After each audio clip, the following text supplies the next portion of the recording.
ملکہ صحرا series season 3 وہ کون تھی؟ فیروز نے کنور مہتاب علی کو پورے اعتماد کے ساتھ یہ اطلاع دی تھی کہ نصیر بیگ اب اس شہر میں نہیں ہے۔ کنور مہتاب علی کے اس سوال پر کہ فیروز یہ بات پوری وثوق سے کیسے کہہ سکتا ہے، فیروز نے جواب دیا کہ سر، معلومات کے مختلف ذرائع ہوتے ہیں، اس کا رابطہ اب کسی سے بھی نہیں ہے اور اس کے اہل خاندان اب اس طرح زندگی گزار رہے ہیں جس میں سے یہ انداز جھلکتا ہے کہ اس خاندان کا سربراہ ملک سے باہر چلا گیا ہے۔ وہ ایک باخبر آدمی ہے اور تم بھی اس بارے میں جانتے ہو کہ وہ ایسی کسی مسئلے کو کسی طور پر ہاتھ سے نہیں جانے دے گا۔ میرا اندازہ ہے سر کہ اب اگر ہماری ملاقات اس سے ہوئی تو لازمی طور پر انہی علاقوں میں ہوگی جہاں ہمیں جانا ہے۔ یقیناً، اور اس کمبخت کی اس گھٹیا حرکت کی بنا پر مجھے اندازہ ہے کہ ہمیں ایسے دوسرے کچھ گروپس کا بھی مقابلہ کرنا پڑے گا جو اثرنو اس جانب متوجہ ہوئے ہوں گے۔ فیروز نے دلچسپ لہجے میں کہا، سر میں تو یہ سوچتا ہوں کہ ہمیں ایک نہایت دلچسپ صورتحال کا سامنا کرنا پڑے گا۔ کنور مہتاب علی نے ایک ٹھنڈی سانس لی اور بولے، میں تمہاری معلومات کو چیلنج نہیں کروں گا میرے دوست، لیکن شہری دنیا میں جرائم ایک الگ نوعیت رکھتے ہیں اور جب جنگل کی خوفناک دنیا میں داخل ہوا جاتا ہے تو صورتحال بالکل مختلف ہوتی ہے۔ اس کے باوجود سر، زندگی میں تجربے ہمیشہ دلکش ہوتے ہیں۔ میں نے 6 افراد پر مشتمل ایک ایسا گروہ بنا لیا ہے جو میرے اپنے انداز کے مطابق میرے لیے انتہائی کارآمد ہے، اور میں اس گروہ کو پوری طرح آمادہ کر چکا ہوں کہ اسے کیا کرنا ہے۔ در حقیقت میرے لیے تم ایک نعمت ثابت ہوئے ہو فیروز۔ اخراجات کی بالکل فکر مت کرنا، میں مرزا نصیر بیگ نہیں کنور صاحب، اس بار جو سودا ہمارے ذہن میں سمایا ہے وہ شاید زندگی کا آخری سودا ہے۔ اگر داؤ لگ گیا تو پھر بقیہ زندگی اس طرح تبدیل کر کے گزاروں گا کہ لوگ مجھے پہچان نہیں پائیں گے، اور اگر اس کوشش میں ناکام رہے تو بہرحال زندگی گزارنے کے لیے کچھ نہ کچھ کرنا ہی پڑے گا۔ اس کی طرف سے تم بالکل بے فکر رہو۔ میں نے بہت دولت جمع کی ہے فیروز، اور میرے سامنے کوئی ایسا مشکل راستہ نہیں ہے کہ میں مستقبل کی جانب سے پریشان ہو جاؤں۔ فرض کرو اگر میں اس دنیا میں نہ بھی رہا تو میری بیوی اور بچیاں ساری عمر عیش کی زندگی گزار سکتے ہیں۔ تمہارے لیے میں ایسے انتظامات کر دوں گا کہ بعد میں تمہیں مشکلات کا سامنا نہ کرنا پڑے۔ تو پھر جناب آپ بھی یہ سن لیجئے کہ فیروز جو کچھ بھی ہے لیکن انسان ہی کی اولاد ہے۔ میرے بارے میں اگر اس انداز میں سوچا جائے تو پھر میرے سوچنے کا انداز بھی بدل جاتا ہے۔ Thank you Feroz, thank you very much. بہرحال ہدایت اللہ اپنی ٹیم کے ساتھ مصروفیات میں لگا ہوا ہے۔ اس نے منصوبہ بنایا ہے کہ ایسی بچی کو حاصل کر لیا جائے جسے نیلکنٹھ تک پہنچانے کا بندوبست ہو جائے۔ یہ ایک دھوکہ دہی ہے، لیکن اب اس سے زیادہ وقت گزاری بھی ہمارے لیے ممکن نہیں ہے۔ آپ اور سر ہدایت اللہ اس سلسلے میں زیادہ بہتر سمجھتے ہوں گے جناب، کیونکہ یہ میری فیلڈ نہیں ہے۔ بس ٹھیک ہے فیروز، میرا خیال ہے اب ہماری روانگی میں بہت کم وقت باقی رہ گیا ہے۔ اچھا، کنور مہتاب علی نے کہا، اور اس کے بعد فیروز سے رابطہ منقطع ہو گیا۔ پھر کنور مہتاب علی تیار ہو کر سر ہدایت اللہ کی طرف چل پڑا۔ ملاقاتیں تقریباً روزانہ ہی ہوتی تھی اور وہ لوگ اپنے منصوبے پر تبادلہ خیال کیا کرتے تھے۔ دلچسپ بات یہ تھی کہ سب ایک دوسرے کو ٹریپ کر رہے تھے اور ہر ایک نے اپنے معاملات کی کچھ پورشن دوسروں سے پوشیدہ رکھے تھے۔ پتہ نہیں انسانی فطرت کا کون سا پہلو تھا کہ تمام تر خلوص کے باوجود ایک دوسرے سے بعض معاملات میں رازداری برتی جا رہی تھی۔ سر ہدایت اللہ نے کنور مہتاب علی کا پرتپاک خیر مقدم کیا۔ غیر ملکی مہمان بھی موجود تھے اور جبار خان بھی۔ سر ہدایت اللہ نے کہا، بڑی دلچسپ بات ہے، صرف ایک لمحے قبل ہم یہ سوچ رہے تھے کہ تم سے کس طرح رابطہ قائم کیا جائے۔ اصل میں کنور مہتاب علی، یہ مسئلہ تو 100% تمہارے ذات سے تعلق رکھتا ہے اور اس سلسلے میں آخری فیصلہ تمہارا ہی ہوگا۔ بیٹھو جبار خان، اب تفصیل بتاؤ۔ سر ہدایت اللہ نے اپنے ملازم جبار خان سے کہا، سر میں نے اس سلسلے میں مختلف یتیم خانوں سے رابطہ قائم کیا، جس طرح کی بچی ہمیں درکار ہے۔ اتفاق کی بات ہے کہ کسی یتیم خانے میں اس طرح کی بچی دریافت نہیں ہوئی۔ وہاں زیادہ تر ایسے مفلوق الحال گھرانوں کے بچے ہیں جن کی شکل و صورت سے ان کے ماضی کا پتہ چلتا ہے، لیکن سلیمی یتیم خانے کے منتظم اسحاق احمد نے مجھے ایک ایسے گھرانے کے بارے میں بتایا جو کسی زمانے میں بے حد خوشحال تھا۔ لیکن بعد میں اسرت کا شکار ہو گیا۔ 2 میاں بیوی ہیں اور ایک بچی ہے۔ دونوں یتیم خانے پہنچے تھے اور اس بچی کو یتیم خانے داخل کرانے کی درخواست کی تھی۔ عورت نے جھوٹ نہ بولتے ہوئے صاف صاف بتا دیا تھا کہ بچی ان کی اپنی ہے، لیکن بے روزگاری کی بنا پر وہ اس کی پرورش نہیں کر سکے۔ بات یتیم خانے کے اصولوں کے خلاف تھی، اس لیے بچی کو یتیم خانے میں داخل نہیں کیا جا سکا، لیکن یتیم خانے کا منتظم اسحاق احمد ان دونوں سے بہت متاثر تھا۔ میری بات پر اس نے چونک کر کہا کہ اگر میں چاہوں تو ان لوگوں سے رابطہ قائم کر سکتا ہوں۔ بچی ہماری ضروریات کے مطابق ہے؟ جی سر، تقریباً، حالانکہ میں نے اسے دیکھا نہیں۔ پتہ نوٹ کر لائے ہو؟ جی سر، معلومات کر کے ہی آیا ہوں۔ کیا خیال ہے قمر مہتاب علی؟ بات ٹھیک ہے، ہم ان لوگوں کی مشکلات دور کریں گے اور بچی ان سے لے لیں گے، تو پھر مل لیا جائے ان لوگوں سے۔ ہاں، میں اسی سلسلے میں تم سے رجوع کرنا چاہتا تھا، سر ہدایت اللہ نے کہا۔ ٹھیک ہے، میں تیار ہوں۔ جبار خان، تم نے ان لوگوں کا پتہ لے لیا ہے؟ جی صاحب، ایک گندے سے علاقے کی پرانی سی بلڈنگ ہے، اس کے ایک فلیٹ میں وہ لوگ رہتے ہیں۔ تو پھر ٹھیک ہے، روانگی کی تیاریاں کرو، پہلے ایک کپ چائے پی لی جائے، اس کے بعد چلتے ہیں، سر ہدایت اللہ نے کہا، اور قمر مہتاب علی تیار ہو گیا۔ سائمہ نے ڈوبائی آنکھوں سے گل کو دیکھتے ہوئے اسے عرشی کے حوالے کر دیا۔ معصوم بچی مسکراتی ہوئی عرشی سے جا لپٹی تھی۔ فضیلہ خالہ کی تو سسکیاں نہ رک پا رہی تھی، عرشی بھی کچھ مغموم سی ہو گئی تھی۔ سائمہ نے کہا، سب تیرا کیا دھرا ہے، بلا وجہ ہم لوگوں کو ایک مشکل میں پھنسا دیا۔ یار سوری، تمہیں خود اندازہ ہے سائمہ کہ میرا کوئی قصور نہیں تھا، بس نہ جانے کیوں تقدیر نے اس کی زندگی کی تار ہم سے منسلک کر دیے تھے۔ بہرحال میں تم سے اور فضیلہ خالہ سے شرمندہ ہوں۔ واقعی انسان سے محبت کرنے لگتا ہے، چاہے اس سے اس کا کوئی تعلق ہو یا نہ ہو۔ میں نہیں کہہ سکتی تھی کہ اسے خود سے جدا کرتے ہوئے مجھے کس مشکل کا سامنا کرنا پڑے گا۔ اچھا سائمہ، چلتی ہوں، دیر ہو جائے گی، ورنہ کچھ دیر اور تمہارے پاس رکتی۔ تو پھر اب کب سے ملاقات ہوگی؟ جب تقدیر تم تک لے آئے گی، فی الحال کچھ نہیں کہہ سکتی۔ عرشی بچی کو چادر سے ڈھک کر نیچے اتری اور ٹیکسی کے انتظار میں نگاہیں دوڑانے لگی۔ کچھ دیر بعد اسے ٹیکسی مل گئی اور اسے ٹیکسی ڈرائیور کو مطلوبہ جگہ کا پتہ بتا دیا۔ گھر چھوڑ دیا تھا اس نے، سر ہدایت اللہ سے یہ کہہ کر آ گئی تھی کہ اب شاید کچھ دن تک اس سے براہ راست ملاقات نہ ہو سکے، اسے اپنا گروپ تشکیل دینا ہے۔ گھر والوں کو معاملہ اس نے سر ہدایت اللہ پر ہی چھوڑ دیا تھا اور کہا تھا کہ ان سے وہ خود ہی نمٹ لے، بجائے اس کے کہ اسے کوئی دوسرا جھوٹ بولنا پڑے۔ سر ہدایت اللہ نے البتہ اس کی تھوڑی سی مشکل آسان کر دی تھی۔ انہوں نے ٹرانسمیٹر کا ایک چھوٹا سیٹ اس کے حوالے کرتے ہوئے کہا تھا، بڑا نادر تحفہ ہے یہ، تمہارے لیے اپنی نوعیت کا انتہائی انوکھا اور واحد، لیکن اپنے پاس خصوصی طور پر چند ایکسٹرا سیل رکھنا۔ اس میں دو سر لگتے ہیں جو تقریباً 4-5 ماہ تک چلتے ہیں۔ میں یہ نہیں کہتا کہ ہماری اس مہم کا وقفہ اس سے زیادہ طویل ہوگا، لیکن احتیاط اچھی چیز ہوتی ہے، ہو سکتا ہے کسی وقت وہ سیل ضائع ہو جائے۔ ڈیڈی، اس کا ہیتا عمل کتنا ہے؟ یہی تو اس نایاب تحفے کی خصوصیات ہے، اتنا چھوٹا ہونے کے باوجود یہ کافی وسعتوں میں کارآمد رہتا ہے۔ اس کا ریسیور میں اپنے پاس ہی رکھوں گا، اور تم اگر ذہین ہو اور صورتحال سے واقفیت رکھتی ہو تو تمہیں یہ اندازہ ہونا چاہیے کہ اس کا استعمال کس شکل میں مناسب ہوگا۔ آپ فکر نہ کیجئے گا، ہر چند کہ آپ مجھے کبھی اپنی مہمات میں شریک نہیں رکھا، لیکن اس وقت میں آپ کے لیے ایک ایسا محافظ ثابت ہوں کہ آپ ششدر رہ جائیں گے۔ ٹھیک ہے عرشی، حالانکہ میرے لیے اس سے پریشان کن مرحلہ اور کوئی نہیں ہوگا، میں تمہارے بارے میں فکر مند رہوں گا۔ تم ایک بات ذہن نشین کر لو، روزانہ رات کو 9 بجے تم مجھ سے رابطہ قائم کرو۔ اگر کوئی دوسری ایمرجنسی ہو تو کسی بھی وقت ہم ایک دوسرے سے مخاطب ہو سکتے ہیں، لیکن یہ وقت آج کے بعد سے طے شدہ ہے۔ Okay daddy.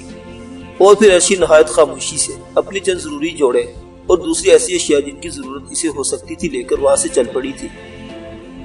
نادر شاہ نے اسے فلیٹ کے بارے میں بتا دیا تھا۔ چھوٹا سا گندا سا فلیٹ تھا جو ایک انتہائی پسماندہ علاقے میں واقع تھا۔ اطراف میں معمولی درجے کے لوگ رہا کرتے تھے۔ نادر شاہ نے اپنے تمام انتظامات مکمل کر لیے تھے۔ جبار خان سے بات ہو چکی تھی اور جبار خان کے ذریعے عرشی نے پانسا پھینک دیا تھا۔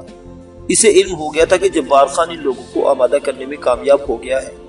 بہرحال اس کے بعد نادر شاہ نے اپنی مہارت کا اظہار شروع کر دیا تھا۔ سب سے پہلے بچی پر میک اپ کیا گیا۔ اس کے حسین گھنگریالے سنہرے بال سیاہ کر دیے گئے۔ اس کا وقفہ نادر شاہ نے 6 ماہ بتایا تھا۔ اتنی صفائی سے یہ رنگ بدلا گیا تھا کہ گمان بھی نہیں ہوتا تھا کہ کبھی ان بالوں کا رنگ سنہرا ہوگا۔ ہمیں وغیرہ بھی ہلکی ہلکی سیاہ کر دی گئی تھی، اور اس کے بعد بچی کے چہرے پر ایک نمایاں آزمایا گیا، جس سے اس کی دودھیا سفید رنگ میں ایک چمپئی سی آمیزش ہو گئی۔ یہ اس قسم کی آمیزش تھی کہ جس طرح گورے چہرے دھوپ میں تپ کر ہلکی سی سنولاہٹ اختیار کر لیتے ہیں، لیکن ان کی دلکشی میں کوئی کمی نہیں ہوئی تھی۔ باقی خد و خال اسی مانند رہنے دیے گئے تھے۔ یہ پورا رنگ اس کے جسم کو بھی بخش دیا گیا تھا تاکہ کسی قسم کا شبہ نہ رہے۔ سب سے زیادہ مہارت کا ثبوت نادر شاہ نے بچی کی پشت پر بنے ہوئے نیل کنٹھ کے نشان پر صرف کیا تھا۔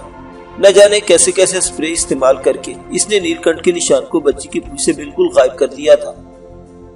ارشی نے یہ بھی کہا تھا کہ کہیں ایسا نہ ہو کہ بعد میں جب اس نشان کی ضرورت پیش آئے تو اس کا ملنا ہی مشکل ہو جائے، جس پر نادر شاہ نے کہا تھا کہ اس کا تجربہ چاہو تو کر کے دیکھ سکتی ہو، ہم دوبارہ اس کے جسم کو وہی شکل دے دیں گے۔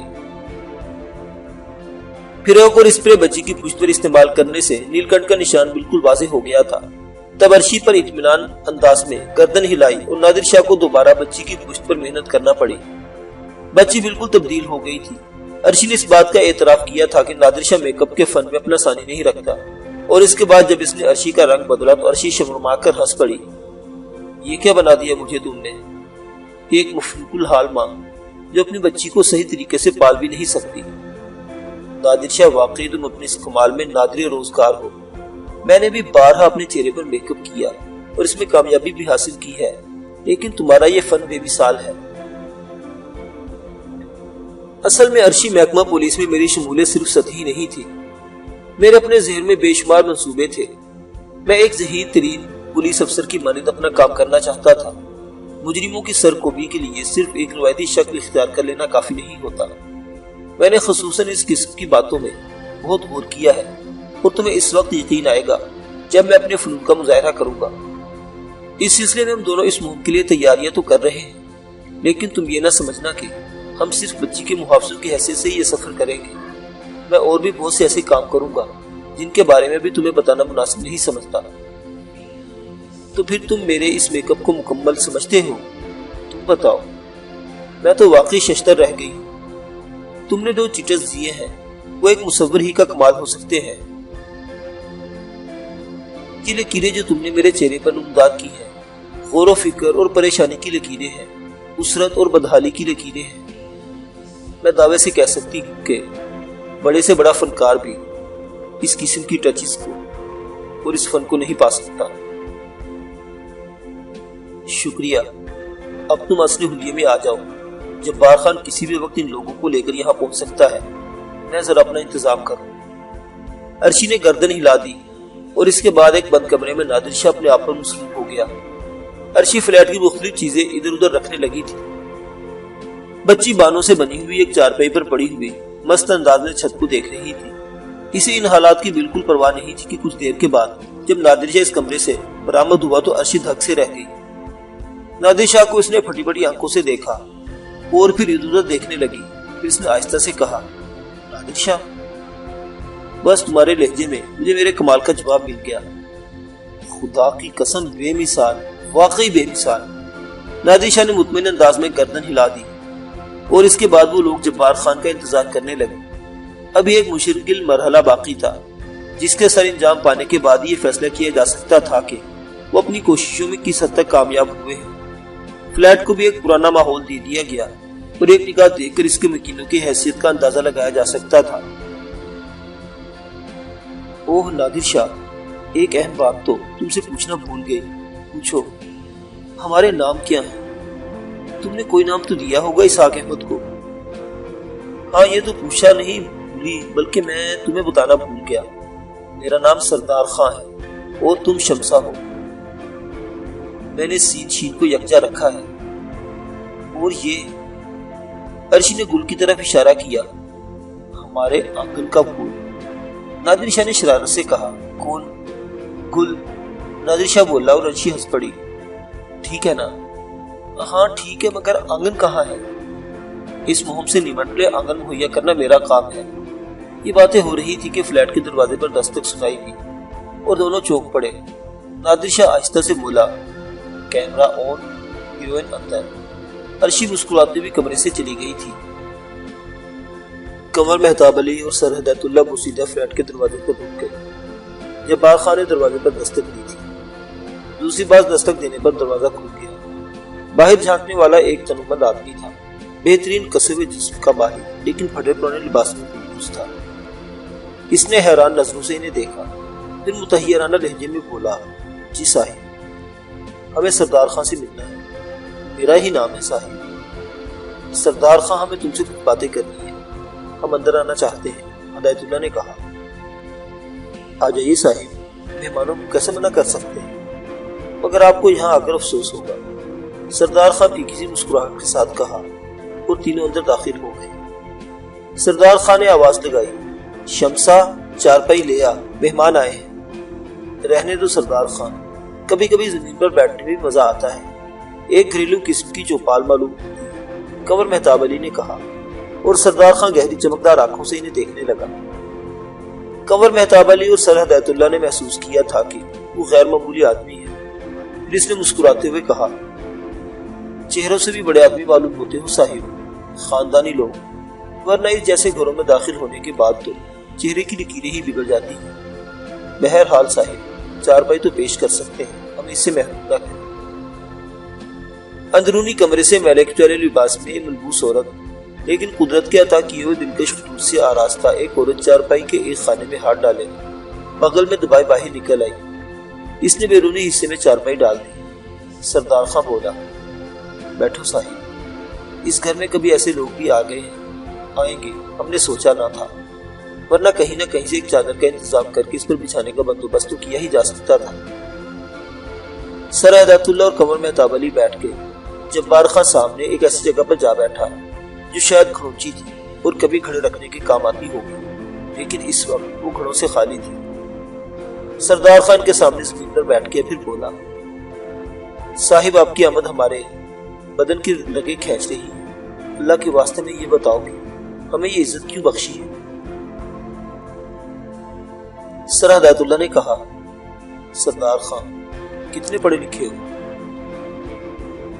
صاحب، ماں باپ کے ہاں جب اولاد پیدا ہوتی ہے تو وہ چاہے کوئی بھی حیثیت رکھتے ہیں، ان کے دلوں میں یہی خواہش ہوتی ہے کہ اب یہ اولاد بڑی ہو کر، جوان ہو کر اور بہت بڑا آدمی بن جائے۔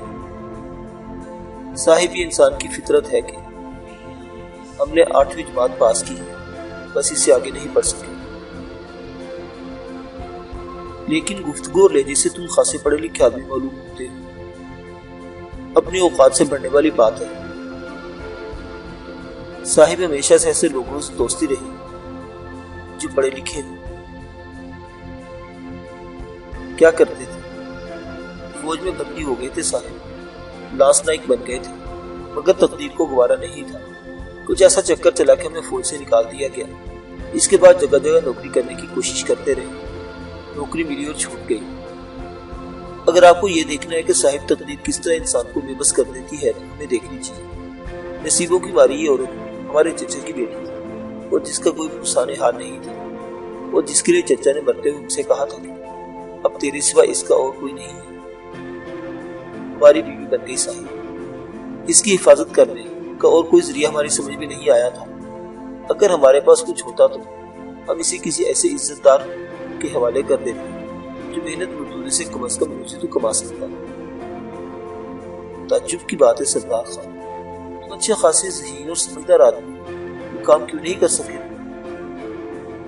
کہا نہ صاحب، تقدیر کے کھیل اگر دیکھنی تو ہماری شکل میں دیکھ لیے جائیں۔ بد نصیبی نے ایک بچی کا باپ بھی بنا دیا۔ اب آپ بتائیے صاحب کہ قدرت کو معاملات کو کون روک سکتا ہے؟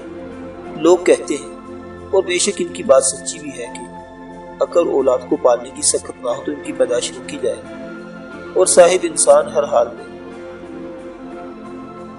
کچھ نہ کچھ دینے کا خواہش مند ہوتا ہے۔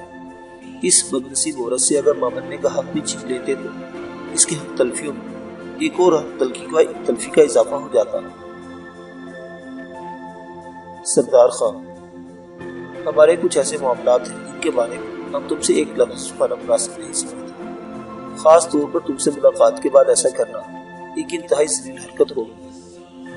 خیر اصل میں ہوا یہ تھا کہ ہمیں ایک بچی کی ضرورت تھی، ایک ایسی بچی جو ہمارے لیے ایک بہت ہی انوکھی ضرورت ہو۔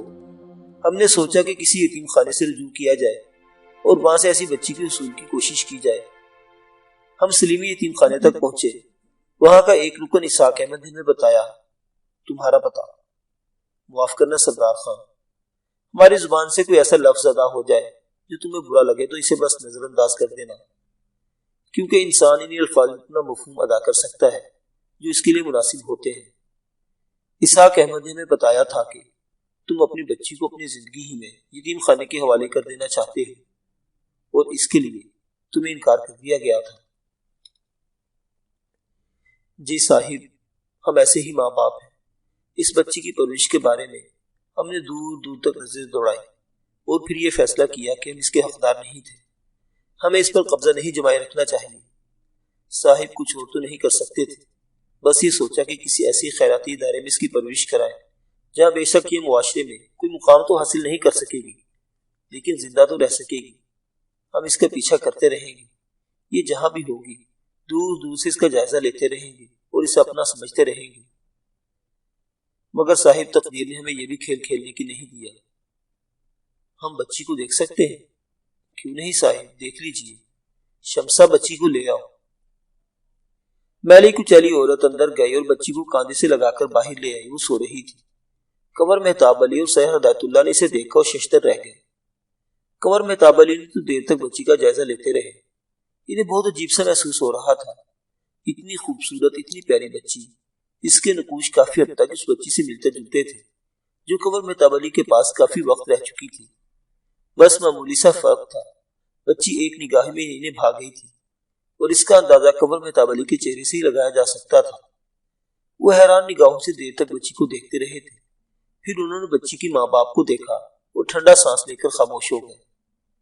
دونوں ہی اچھی شکل صورت کے مالک تھے، بس اسرت اور بے کسی کا شکار تھے۔ قمر مہتاب علی نے گردن ہلا کر کہا، دیکھو سردار خان، ہماری جرت تم تک آنے کی اس لیے ہوئی کہ ہمیں یتیم خانے سے اس کا اشارہ ملا تھا اور اسی جرت کے تحت ہم تم سے بات کرنا چاہتے ہیں۔ کیا تم یہ بچی ہمیں دے سکتے ہو؟ حضور، جب میں اسے لاوارث کی حیثیت سے یتیم خانے کے حوالے کرنے پر آمادہ ہو گیا تھا تو آپ کو دینے سے کیسے انکار کر سکتا ہوں؟ لیکن سرکار، پہلے بھی آپ سے ایک عرض کر چکا ہوں کہ میں نے اور میری بیوی نے یہ سوچا تھا کہ کم از کم ہم اسے ایک نگاہ میں دیکھ سکیں گے، اپنا نہ کہیں گے لیکن اس کا تعاقب تو کرتے رہیں گے۔ سرکار، بچی آپ لے لیجئے، لیکن کیا ہمیں اس کا موقع مل سکے گا؟ قمر مہتاب علی کسی سوچ میں ڈوب گیا۔ سر ہدایت اللہ بھی اس بات سے پریشان ہو گئے تھے۔ دونوں ایک دوسرے کی شکل دیکھتے رہے۔ پھر قمر مہتاب علی نے کہا، اصل میں اس بچی کو ساتھ لے کر ہم ایک طویل سفر کرنا چاہتے ہیں۔ ہم اس کی کہانی فوری طور پر تو تمہیں نہیں سنا سکتے، لیکن یوں سمجھ لو کہ ایک بچی گم ہو گئی تھی۔ ہمیں اس کی جگہ ایک ایسی بچی کی تلاش تھی جسے لے کر ہم صحرائے اعظم افریقہ کے خطرناک علاقوں کا سفر کریں۔ یہ سفر ایک خاص مقصد کے لیے ہے سردار خان، اور اس مقصد کے بارے میں ہم تمہیں نہیں بتا سکتے، لیکن اس سفر کی تکمیل کے بعد اس بات کے قوی امکانات ہیں کہ بچی تمہیں خیر و عافیت کے ساتھ واپس کر دی جائے گی۔ ہم اس کا تحفظ اپنی زندگی سے زیادہ کریں گے، اس کا تم سے وعدہ کیا جا سکتا ہے۔ اس کے ساتھ ہمیں ایک طویل سفر طے کرنا ہوگا، اور یوں سمجھ لو کہ ہم اسے 2 مہینے سے لے کر 6 مہینے تک کے لیے تم سے حاصل کرنا چاہتے ہیں۔ اس دوران اگر تم صبر کر لو تو۔ سردار خان گردن جھکا کر خاموش ہو گیا، لیکن اس کی بیوی کی سسکیاں گونجنے لگی تھی۔ وہ دوپٹہ چہرے پر رکھے رو رہی تھی۔ قمر مہتاب علی اور سر ہدایت اللہ کا دل پگھل گیا۔ دونوں کے انداز میں کچھ پریشانی نظر آنے لگی تھی۔ سردار خان نے کہا، صاحب، اس بچی کے مستقبل کے لیے ہم آپ سے کوئی انکار نہیں کر سکتے، لیکن 6 ماہ کے اندر اس کی واپسی، ہم تمہیں اس کا اتنا معقول معاوضہ ادا کریں گے سردار خان کے بعد میں تم اس بچی کی پرورش نہایت بہتر انداز میں کر سکو گے۔ ویسے بھی ہم تمہارے لیے وہ سب کچھ ابھی سے کر دیں گے جس سے تمہیں ایک باعزت زندگی حاصل ہو سکے۔ نہیں صاحب، خدا کے لیے اتنی بڑی گالی نہ دے۔ ہم نے بڑی چاہت سے اس کے پورے مستقبل کے بارے میں سوچا تھا۔ ہم تو یہ سمجھتے تھے کہ آپ کسی سے ضرورت کے لیے اسے گود لینا چاہتے ہیں جس سے اس کی زندگی بھی بن جائے۔ صاحب، آپ صاحب اولاد ہیں تو یہ سوچ لیجئے کہ کیا اس اولاد کو فروخت کیا جا سکتا ہے جس کے لیے دن رات دعائیں مانگی جائیں؟ ہم اس کے بدلے آپ سے ایک پیسہ بھی نہیں لیں گے، ہم صبر کرنے کی کوشش کریں گے۔ نہیں صاحب، آپ کو اللہ کا واسطہ ہمیں اس کے بدلے میں ایک پیسہ بھی دینے کی کوشش نہ کریں۔ ہم اس کے بدلے میں آپ سے کوئی مراد بھی نہیں لیں گے، ہم کوئی نوکری قبول نہیں کریں گے صاحب، بالکل قبول نہیں کریں گے اس بچی کے بدلے۔ آپ اسے اپنے ساتھ لے جائیے صاحب، اور بس ہمیں اتنا اطمینان دلا دیجیے کہ جس حیثیت سے اسے رکھیں گے اسے عزت کا مقام ملے گا۔ آپ اس کی پرورش انسان کی بچی کی حیثیت سے کریں گے۔ اس کے علاوہ سردار خان کی آواز گلوگیر ہو گئی۔ سر ہدایت اللہ نے پریشان نگاہوں سے کنور مہتاب علی کو دیکھا، پھر اچانک انہوں نے کہا، تم کچھ کرتے ہو سردار خان؟ نہیں صاحب، یہی تو سب سے بڑی بدنصیبی ہے ہماری۔ کیا تم ہمارے ساتھ اس سفر پر آمادہ ہو سکتے ہو؟ تم جوان العمر اور تندرست و توانا آدمی ہو، اور جیسا کہ تم نے کہا کہ فوج کی تربیت یافتہ بھی ہو، یقینی طور پر ہتھیاروں کا استعمال بھی جانتے ہوگے۔ اگر تم مناسب سمجھو تو ہمارے ساتھ اس سفر پر چلو، اپنی بیوی کو بھی ساتھ لینا چاہو تو لے سکتے ہو، ہم تمہیں اس کا معقول معاوضہ دیں گے۔ جس وقت تک تم ہمارے ساتھ رہو گے اس وقت تک تمہاری ذمہ داریاں ہمارے سپرد، اور بعد میں جب بچی بھی تمہارے حوالے کر دی جائے گی تو ممکن ہے سردار خان ہم تمہیں اتنا سرمایہ دے دیں گے پھر تم کسی تکلیف کا شکار نہ ہو۔ دونوں دوست اس بات پر ایک دوسرے سے متفق نظر آئے تھے۔ سردار خان کا چہرہ خوشی سے کھل اٹھا تھا۔ اس نے کہا، صاحب بندوق ہمارے ہاتھ میں دے دو، اگر آپ کا ایک کارتوس بھی خالی چلا جائے تو سردار خان کو اتنے جوتے مارنا کہ اسے عزت دار ہونے کا بالکل احساس نہ رہے۔ صاحب اندھے کنویں میں کود جانے کی بات کرو تو سردار خان کو انکار نہیں ہوگا، اس کی بیوی بھی مشقتیں اٹھانے کی عادی ہے۔ شمسہ ہماری دست راست ہے صاحب، اور اگر آپ کسی ایسے کام پر جانے کا ارادہ رکھتے ہو تو ہم آپ کو ایک بات اور بتائیں صاحب، شمسہ اس بچی کو سنبھالنے میں آپ کی پوری مدد کرے گی۔ آپ میں سے کسی کو ذرہ برابر اس کے لیے پریشانی نہیں اٹھانی پڑے گی۔ اگر آپ اس بچی کو کوئی اور حیثیت دینا چاہتے ہیں تو صاحب تو شمسہ کو اس کی نوکرانی کی حیثیت دے دینا۔ یہ کبھی منہ سے یہ بات نہیں کہے گی کہ وہ اس کی نوکرانی نہیں ہے۔ صاحب اگر ایسا کر لو تو آپ یہ سمجھ لو کہ ہماری زندگی میں ہمیں وہ سب کچھ مل جائے گا جو ہمیں کبھی نہیں ملا۔ ہم آپ سے یہ درخواست کرتے ہیں صاحب، اگر آپ چاہو تو ایسا کرو۔ ہم نے آپ کو بتا دیا کہ ہمارا نشانہ کبھی خطا نہیں جاتا۔ اگر آپ کسی خاص مقصد کے تحت جانا چاہتے ہیں تو صاحب یہ سمجھ لو کہ سردار خان آپ کا ایک وفادار سپاہی ثابت ہوگا، ایک ایسا سپاہی جس کا نشانہ کبھی خطا نہیں ہوتا۔ صاحب پاؤں پکڑتے ہیں، آپ کے بچی آپ کے حوالے ہے، آپ جانو اور آپ کا کام۔ لیکن اگر ایک ماں باپ کی دل کی دعائیں بھی لینا چاہتے ہو تو صاحب تو ہم یہ کہنے میں حق بجانب ہیں کہ ہماری دعاؤں سے آپ کو آپ کے کام میں کامیابی حاصل ہوگی۔ آپ ایسا کر لو صاحب۔ سردار خان ہمیں ذرا مشورے کا موقع دو، میں باہر چلا جاتا ہوں۔ شاہین، شمسہ آ جا۔ نہیں، تم اندر چلے جا، کنور مہتاب علی نے کہا۔ سردار خان اپنی بیوی کے بازو پر ہاتھ رکھ کر اسے اندر لے گیا اور اس نے دروازہ اندر سے بند کر لیا تھا۔ کنور مہتاب علی نے کہا، یار ہدایت اللہ، اس بچی کو دیکھ کر تو دل کی عجیب کیفیت ہو گئی ہے، بالکل ویسی ہی ہے جیسی بچی میں نیل کنٹھ سے لائے تھے۔ مجھ سے زیادہ اور کون اس کے بارے میں کچھ کہہ سکتا ہے؟ معمولی فرق ہے اس میں، لیکن میں سمجھتا ہوں یہ فرق محسوس بھی نہیں کیا جا سکتا۔ اس کے ذریعے ہم اس کام کو بخوبی سر انجام دے سکتے ہیں۔ سر ہدایت اللہ نے کہا، اگر تم مناسب سمجھتے ہو تو کوئی حرج نہیں، پر مہتاب علی ہمارا مقصد تو بالکل ہی مختلف ہے۔ بہرحال کچھ نہ کچھ کر لیا جائے گا اس سلسلے میں۔ میں سمجھتا ہوں ان دونوں کو ساتھ لینے میں کوئی حرج نہیں ہے۔ تو پھر ٹھیک ہے ہدایت اللہ، یہ لوگ واقعی بڑے کارآمد ثابت ہو سکتے ہیں ہمارے لیے۔ ہم نے پہلے اس بات پر نہیں سوچا تھا، ہمارے ساتھ کوئی عورت تو ہوگی نہیں، بچی کو اور ایک معصوم بچی کو سنبھالنے کا مسئلہ بھی تو ہے۔ ظاہر ہے ماں باپ کو چھوڑنے کے بعد کہا جا سکتا ہے کہ اس کے لیے جینا بھی مشکل ہو جائے۔ اگر یہ ماں باپ اس کے ساتھ ہوتے ہیں تو تھوڑی سی مشکل ہمیں ضرور پیش آئے گی، لیکن تم نے اس شخص کو بھی دیکھا، واقعی ایسا معلوم ہوتا ہے کہ جیسا کہہ رہا ہے ویسا ہی ہے، تو حرج کیا ہے؟ 1 یا 2 افراد کا اضافہ، اس سے ہمیں آسانی کتنی ہو جائے گی۔ بچی کو سنبھالنے کا مسئلہ ہمارے لیے مشکل نہیں رہے گا۔ مجھے اعتراض نہیں ہے۔ تو پھر ٹھیک ہے، میرا خیال ہے ہمیں ہاں کر دینی چاہیے۔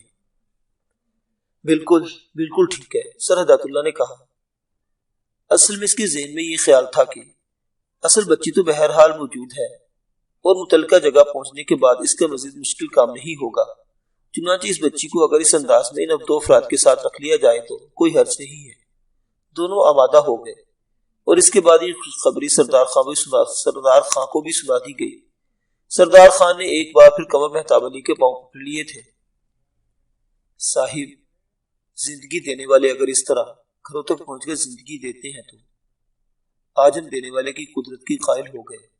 صاحب، آپ کا بہت بہت شکریہ۔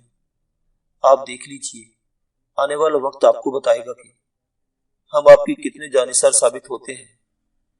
صاحب، زندگی تو ویسے ہی داؤ پر لگی ہوئی تھی۔